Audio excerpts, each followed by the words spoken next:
जंगल की घनी हरियाली में एक राजू नाम का गधा रहता था। वो वेद का काम करता और जड़ी बूटियों का बहुत ही अच्छा जानकार था। इसी कारण शेर सिंह, जो जंगल का शक्तिशाली राजा था, उस पर बहुत ही विश्वास करता था। इस बार शेर सिंह एक अनोखी मुसीबत में फंस गया।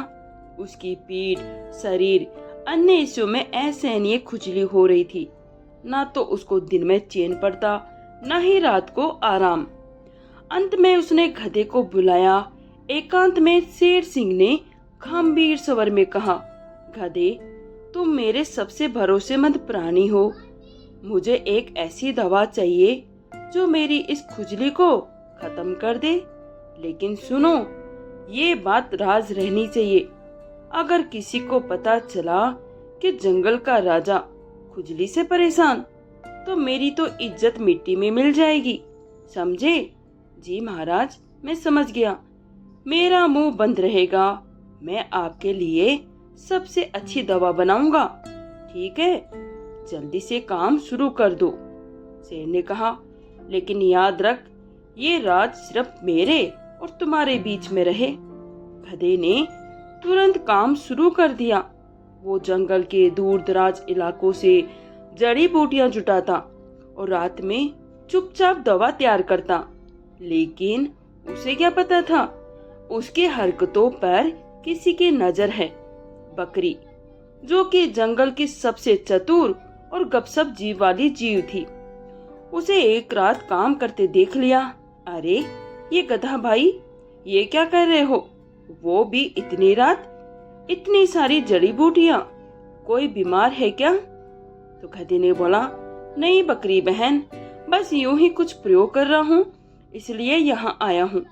बकरी ने कुछ नहीं कहा, पर वो चालाकी से उसका पीछा करने लगी। एक दिन उसने गधे को देखा। गधा और शेर के पास दवा देते हुए देख लिया। वो छिप छिप कर सुनने लगी, महाराज, मैंने दवा बना ली है। ये दवा आपकी खुजली को खत्म कर देगी। शेर बोला, बहुत खूब। इसकी खबर किसी को तो नहीं हुई ना? बिल्कुल भी नहीं महाराज। रात में काम करता था, भला किसी को क्या मालूम चलेगा? बकरी के कानों में सब बातें उतर चुकी थी। अरे, शेर सिंह को खुजली? जंगल का राजा खुजली से परेशान? ये तो लेटेस्ट न्यूज है, सबको बताना पड़ेगा। बकरी ने जंगल में ये बात आग की तरह फैला दी। जानवर हंसी उड़ाने लगे। जब ये बात शेर सिंह तक पहुंची तो वो आग बबूला हो गया।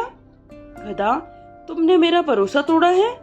मैंने तुझे साफ कहा था ये राज है, फिर भी सारा जंगल मेरे मजे ले रहा है। बोल, तूने किसे बताया?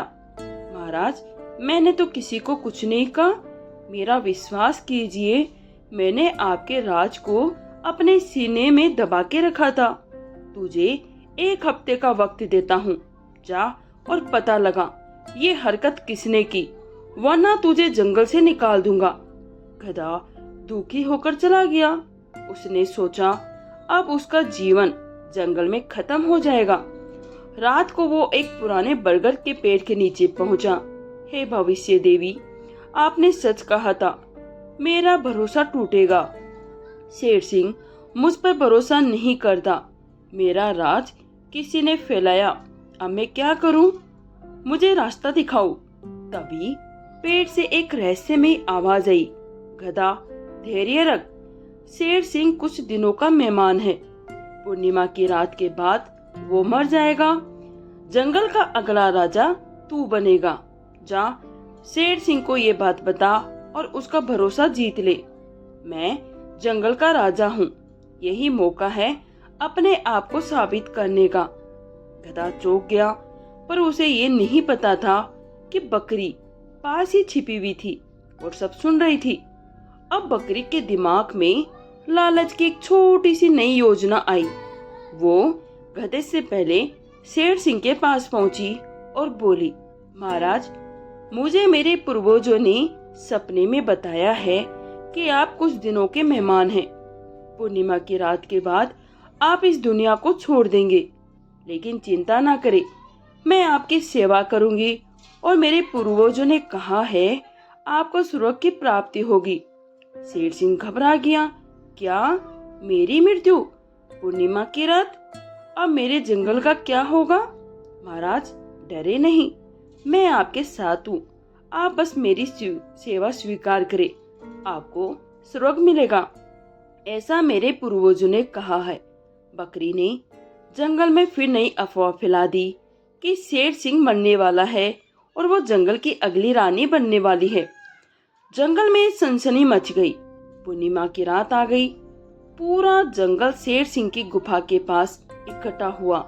लेकिन अगली सुबह शेर सिंह बिल्कुल स्वस्थ और गुस्से में था। उसने दहाड़ते हुए बकरी को बुलाया। बकरी, तूने कहा था मैं मरने वाला हूँ और तेरी सेवा करूँ ताकि मुझे स्वर्ग मिले। रुक, अब मैं तुझे स्वर्ग पहुँचाता हूँ। महाराज, बकरी बोली, महाराज ये सब गधा ने कहा था। उसने किसी जादुई पेड़ से ये बात सुनी थी। मैं तो बस लालच में आकर फायदा उठाना चाहती थी। शेर सिंह गधे के पास पहुंचा। गधे, कहाँ है वो जादुई पेड़ जिसने मेरे मरने का दिन बताया था? महाराज, मुझे ये बताए कि मेरे राज के बारे में आपको किसने बताया? बकरी ने। उसने मुझे सब सच सच बता दिया है। राजा बनने के लालच में उसने ये बात मुझे बताई। महाराज, आपकी खुजली वाली बात भी यकीनन वही बकरी ने फैलाई है। जब मैं जड़ी बूटी इकट्ठा कर रहा था तब एकमात्र उसी ने मुझे देखा था। अच्छा, तो फिर वह जादुई पेड़ की क्या बात है? महाराज, कोई जादुई पेड़ नहीं है, वो एक साधारण पेड़ था। मैंने अपने मित्र उल्लू को मदद से उसमें से आवाज निकलवाई थी। मैं जानता था जिसने भी बात फैलाई होगी वह मुझ पर नजर जरूर रखेगा। हुआ भी ऐसा ही। शेर सिंह को सारा मामला समझ में आ गया। शेर सिंह ने साबा बुलवाई और बकरी को कटघरे में लाया। बकरी असली गुनहगार गधा नहीं है, तुम हो। तुमने मेरी राज की बात फैलाई। किसी के राज की बात को फैलाना सही नहीं है। तुम्हारे द्वारा किए गए इस कार्य की कठोर सजा दी जाएगी। महाराज, मगर मरने वाली बात तो गधे को पेड़ ने बताई थी। मैंने सुना और देखा भी। वह सब मेरी चाल थी बकरी। वह कोई जादुई पेड़ नहीं था, उसमें मेरा दोस्त उल्लू बैठा था।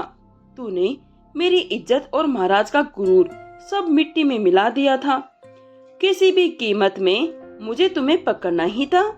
बकरी, दूसरे के राज को फैलाने और राजा से गद्दारी के इल्जाम में मैं तुम्हें इस जंगल से हमेशा के लिए निकाल रहा हूँ। तुम्हारा ये आदत इस जंगल के लिए खतरनाक हो सकता है। बकरी को जंगल से निकाल दिया गया। वो पछतावे के साथ जंगल से बाहर चली गई। अब जंगल में शांति लौट आई। गधे ने न केवल शेर सिंह का भरोसा फिर से पाया बल्कि पूरे जंगल का सामान भी। और इस तरह जंगल ने एक बार फिर सिखाया कि भरोसा तोड़ने वालों का अंजाम क्या होता है और सच्चे सेवकों का सम्मान हमेशा बना रहता है। दोस्तों, ये कहानी यहीं समाप्त होती है। आपको कैसी लगी प्लीज कमेंट बॉक्स में जरूर बताएं। राधे राधे, जय श्री कृष्णा।